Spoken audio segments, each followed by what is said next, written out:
പ്രാവശ്യം നമുക്ക് ഇടക്കിടക്ക് നടത്താം. മുഴുവൻ വചനങ്ങൾ മാത്രം. അപ്പോൾ ദൈവഭയത്തെപ്പറ്റി നിങ്ങൾക്ക് ദൈവം കാണിച്ചു തരുന്ന വചനങ്ങളെല്ലാം എഴുതുക കേട്ടോ. എന്തെല്ലാം എഴുതെല്ലാം അപ്പോൾ വചനത്തിലോട്ട് നിങ്ങൾ കടന്നു പോകണം. അപ്പോൾ ഇതിൻ്റെ അഗാധമായ പൊരുൾ ദൈവം വെളിപ്പെടുത്തി തരും ഓരോ വചനത്തിനും. ഉദാഹരണം യോഹന്നാൻ 12:24 എന്താണ്?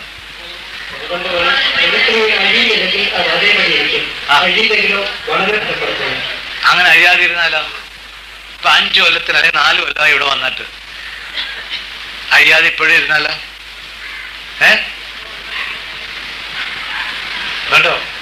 കാരണം അവിടെ അങ്ങനെ ഇരിക്കും കണ്ടോ. അപ്പൊ അവ അഴിയുന്നില്ല, നിങ്ങളും കൊടുക്കുന്നില്ല, കൊടുക്കാൻ പറ്റുന്നില്ല, അവിടെ അങ്ങനെ ഇരിക്കുക. നേരെ വെച്ച് അങ്ങനെ അഴിഞ്ഞഴിഞ്ഞ് പോയാലോ? അനേക കാര്യങ്ങൾ, ദൈവരാജ്യത്തിന്റെ രഹസ്യങ്ങൾ അനേകമുണ്ട് കണ്ടോ. അത് വെളിപ്പെടുത്തി തരും ദൈവം, എല്ലാം വെളിപ്പെടുത്തി തരും. ഈശോ ആ സമരിയാക്കാരി സ്ത്രീയോട് യോഹന്നാൻ 4:10 കാണാപ്പുറം പഠിക്കണ അവനോ ദൈവത്തിന്റെ ദാനം എന്താണെന്നും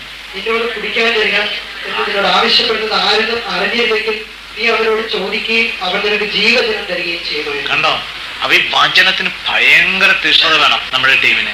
ഇപ്പൊ നിങ്ങളെല്ലാവരും കൂടിയിട്ടുണ്ട്, ഇത്രയും പേര് മതി നമുക്ക് കണ്ടോ. 10,000 20,000 ലക്ഷമൊന്നും വേണ്ട, ഇത്രയും പേര് മാത്രം അത് ശുദ്ധീകരിച്ചെടുക്കണം. അത് യെശയ്യാ 1:18-25 വചനത്തിലെ ആദ്യം 25-ാം വാക്കില് കുറെ ഇതുണ്ടാവും. കുറെ വായിച്ചിട്ടത് നിന്നിൽ കലർന്നിരിക്കുന്ന ഞാൻ എന്റെ കരം നിനക്കെതിരായി ഉയർത്തും, ചൂളയിൽ എന്ന പോലെ ഉരുക്കി നിന്നെ ശുദ്ധി ചെയ്യും. ചൂളയിൽ എന്ന പോലെ ഉരുക്കി. ഈ ഒരിക്കലാണ് നമ്മൾ നടക്കുന്നത്. ഇപ്പൊ ഇന്നൊക്കെ ഒരിക്കലാണ് വചനങ്ങൾ ഇങ്ങനെ അടിച്ച് കേട്ട് നിന്നിൽ കലർന്നിരിക്കുന്ന വിലകെട്ട ലോഹം ഞാൻ നീക്കിക്കളയും. വിലകെട്ട ലോഹം കൊണ്ട് നമ്മൾ കലർന്നിരിക്കുന്നത് അത് നീക്കിക്കളയുന്നുണ്ട്. പലതുണ്ട് നമ്മൾ കിടപ്പുണ്ട്, നമ്മൾ അറിയില്ല.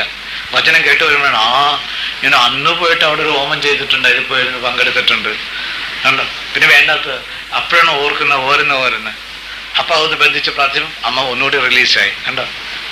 ഇപ്പൊ ജാതകം വെച്ചിരിപ്പുണ്ട് ഇപ്പോഴും. അതുകൊണ്ടൊന്ന് കത്തിച്ചു പറഞ്ഞാൽ അപ്പൊ വിശ്വാസം വർദ്ധിച്ച് കണ്ടോ. തകിടുണ്ടാക്കി വെച്ചിട്ടുണ്ട് ഇല്ലേ, സ്വർണത്തിന്റെ. അതെങ്ങനെ കളയാമെന്ന് വിചാരിച്ച് ചിലപ്പോൾ അത് നശിപ്പിച്ചു കളയുമ്പോഴാണ് നമ്മുടെ വിശ്വാസം വേണം. ചിലപ്പോൾ ഈ കുപ്പി ഇരിപ്പുണ്ട്. ഏത് കുപ്പി? മദ്യക്കുപ്പി. റോയൽ ഫെലിട്ട് കളയാനെങ്ങനെയാണ് ബുദ്ധിമുട്ടൊന്നും മേടിച്ചു ഒരൊറ്റ തല്ലിപ്പെട്ടിക്കാണോ, അപ്പൊ തന്നെ വിശ്വാസം കിട്ടും. ഇരട്ടി വിശ്വാസം തരും. ഭയങ്കരം. ഇതൊക്കെ വലിയ അത്ഭുതമാണ് കർത്താവിൻ്റെ. അതാണ് അപ്പോസ്തല പ്രവർത്തനം 19 ആ 18-22 വചനത്തില്. കൂടാതെ വിശ്വാസം സ്വീകരിച്ച പലരും വന്ന് തങ്ങളുടെ ദുർനടപടികൾ ഏറ്റുപറഞ്ഞ് കുറ്റം സമ്മതിച്ചു. ക്ഷുദ്രപ്രയോഗം നടത്തിയിരുന്ന അനേകം ആളുകൾ തങ്ങളുടെ ഗ്രന്ഥച്ചുരുളുകൾ കൊണ്ടുവന്ന് എല്ലാവരും കാണുകയും അഗ്നിക്കിരയാക്കി. അതെ, അതുപോലെ തന്നെ സഹോദരികൾ ഒരിക്കലും എപ്പോഴും കർത്താവിന്റെ കൂടെ ആയിരിക്കും. ആ ഒരു വിശ്വസത്തിൽ പോയില്ല കേട്ടോ. അങ്ങനെ വലിയൊരു കൃപയാണത്. ലൂക്കാ 8:1-3 വചനത്തിൽ കർത്താവിന്റെ കൂടെ എന്ന് വെച്ച സഹോദരികൾ ആരെങ്കിലും ഈശോനെ പറ്റിച്ചിട്ടുണ്ട്? ഇല്ല സഹോദരന്മാർ.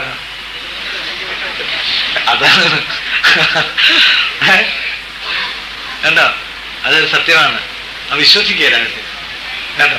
മറ്റൊരു വേഗം കർത്താവിന്റെ പുറകെ കർത്താവിനെ കണ്ടു കഴിഞ്ഞാല് അപ്പൊ ഒരു 1 യോഹന്നാൻ 2:6 കൂടി നടക്കും. 2:6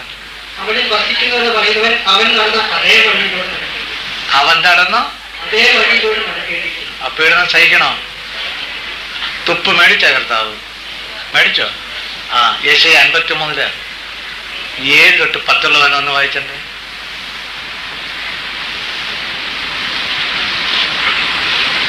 അവൻ മർദ്ദിക്കപ്പെടുകയും പീഡിപ്പിക്കപ്പെടുകയും ചെയ്തു, എങ്കിലും അവൻ ഉരിയാടിയില്ല. കൊല്ലാൻ കൊണ്ടുപോകുന്ന കുഞ്ഞാടിനെ പോലെയും രോമം കത്തിരിക്കുന്നവരുടെ മുൻപിൽ നിൽക്കുന്ന ചെമ്മരിയാടിനെ പോലെയും അവൻ മൗനം പാലിച്ചു. മർദ്ദനത്തിനും ശിക്ഷാവിധിക്കും അധീനനായി അവൻ എടുക്കപ്പെട്ടു. എന്റെ ജനത്തിന്റെ പാപം നിമിത്തമാണ് അവൻ പീഡനമേറ്റ് ജീവിക്കുന്നവരുടെ ഇടയിൽ നിന്ന് വിച്ഛേദിക്കപ്പെട്ടതെന്ന് അവന്റെ തലമുറയിൽ ആര് കരുതി? അവൻ ഒരു അതിക്രമവും ചെയ്തില്ല, അവന്റെ വായിൽ നിന്ന് വഞ്ചന പുറപ്പെട്ടുമില്ല. എന്നിട്ടും ദുഷ്ടന്റെയും ധനികന്റെയും ഇടയിൽ അവൻ സംസ്കരിക്കപ്പെട്ടു. അവനെ ക്ഷതമേൽക്കണം എന്നത് കർത്താവിന്റെ ഹിതമായിരുന്നു. അവിടുന്നാണ് അവനെ ക്ലേശങ്ങൾക്ക് വിട്ടുകൊടുത്തത്. പാപപരിഹാര ബലിയായി തന്നെ അർപ്പിക്കുമ്പോൾ അവൻ തന്റെ സന്തതി പരമ്പരയെ കാണുകയും ദീർഘായുസ് പ്രാപിക്കുകയും ചെയ്യും. കർത്താവിന്റെ ഹിതം അവനിലൂടെ നിറവേറുകയും ചെയ്യും. ഇതുകൊണ്ടാണ് ഈശോ ആദ്യം വന്ന് വിശുദ്ധ ഗ്രന്ഥം എടുത്തിട്ട് വായിച്ച ഏത് ഭാഗമാണെന്ന് പറയാമോ? യെശയ്യാ 61 1 തൊട്ട് 4 വരെ വരണം. ഈ വചനത്തിൽ വേണം നമ്മളും വരാനായിട്ട്. കർത്താവിൻ്റെ ആത്മാവ്, പ്രത്യേകിച്ച് കർത്താവിൻ്റെ ദാസൻ, നമ്മൾ ഓരോരുത്തരും ദാസനായി വരികയാണ് ഈശോയുടെ. എല്ലാവരും ഒന്നുപോലെയാണ്, ഒരുപോലെയാണ് കേട്ടോ. ആദ്യകാലത്ത് നിങ്ങൾ ആത്മാവിനെ ശക്തിപ്പെടുത്താനാണ് കർത്താവ് കാണിച്ചതെന്നാണ് പല വിധത്തിൽ ആത്മീയമായിട്ടുള്ള കാര്യങ്ങൾ പഠിപ്പിക്കുകയും ആത്മീയ രഹസ്യങ്ങൾ പറയുകയും ഈ രാത്രി പ്രാർത്ഥന വേണമെന്ന് പറഞ്ഞത് ആദ്യകാലത്തൊക്കെ. അത് എന്തുകൊണ്ടാണ്? രാത്രി പ്രാർത്ഥിക്കുമ്പോഴാണ് ഈ ആത്മാവിന് ശക്തി കിട്ടുന്നത്. കൃപ ആത്മാവിൻ്റെ കൂടെ വീണു പോയല്ലോ. പിന്നെ അതാണ് ഈ സങ്കീർത്തനം 119, 62, 148 ഇത്രയും ഞാൻ ആദ്യം പറയുന്നത്. നമ്മുടെ ടീമിൽ എല്ലാവരും പോകണം അത് രാത്രി പ്രാർത്ഥന. ആദ്യകാലത്ത് നിങ്ങളൊരു 18 മാസം അത് ചെയ്തേ പറ്റൂ. അപ്പോൾ കൂടുതൽ ആത്മീയ ശക്തരായി നിങ്ങൾ. പിന്നെ നിങ്ങൾ റഷ്യയിലോട്ട് വിട്ടാൽ നോക്കൂ. അവിടുത്തെ റഷ്യൻ പ്രസിഡന്റ് വന്നാൽ അവനെയും കൗൺസിൽ ചെയ്യും നിങ്ങൾ ആത്മാവിൻ്റെ ശക്തിയിൽ. കണ്ടോ, വചനം അപ്പം വരും നിങ്ങൾക്ക് കൊടുക്കാനായിട്ട്. ഭയം ഉണ്ടാകുമോ? ഒരു ഭയം ഉണ്ടാകില്ല. 2 തിമോത്തി 1:7 ആത്മാവായിരിക്കും നമുക്ക്.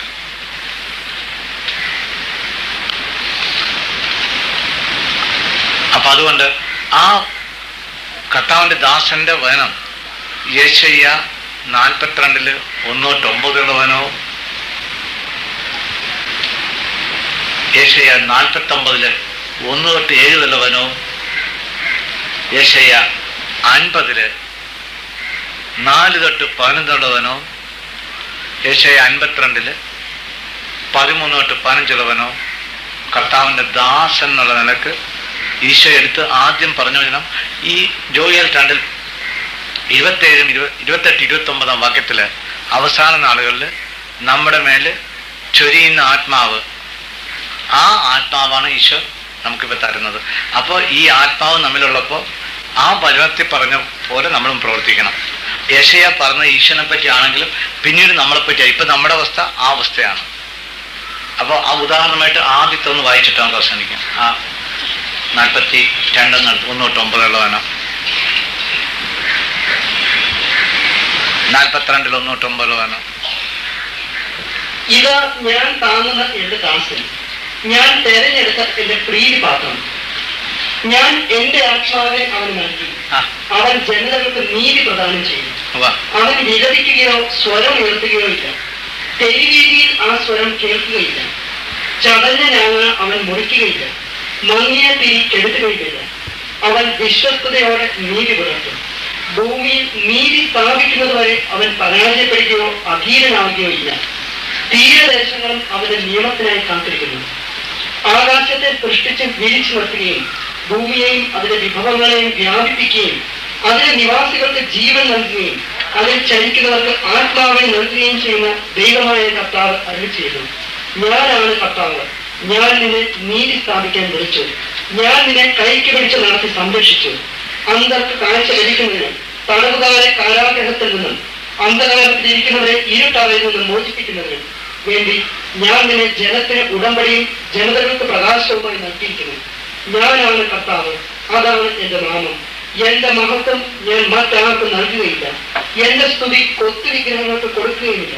പ്രവചനങ്ങൾ സാക്ഷാത്കൃതമായി. ഇതാ ഞാൻ പുതിയ കാര്യങ്ങൾ പ്രസ്താവിക്കുന്നു. മുള പൊട്ടുന്നതിന് മുമ്പേ ഞാൻ നിങ്ങൾക്ക് അവയെപ്പറ്റി അറിവ് തരുന്നു. എല്ലാവരും കഴിഞ്ഞ കരങ്ങൾ ഉയർത്തി നമുക്ക് എഴുന്നേറ്റ് നിന്ന് വേണമെങ്കിൽ സ്തുതിക്കാം ദൈവത്തെ.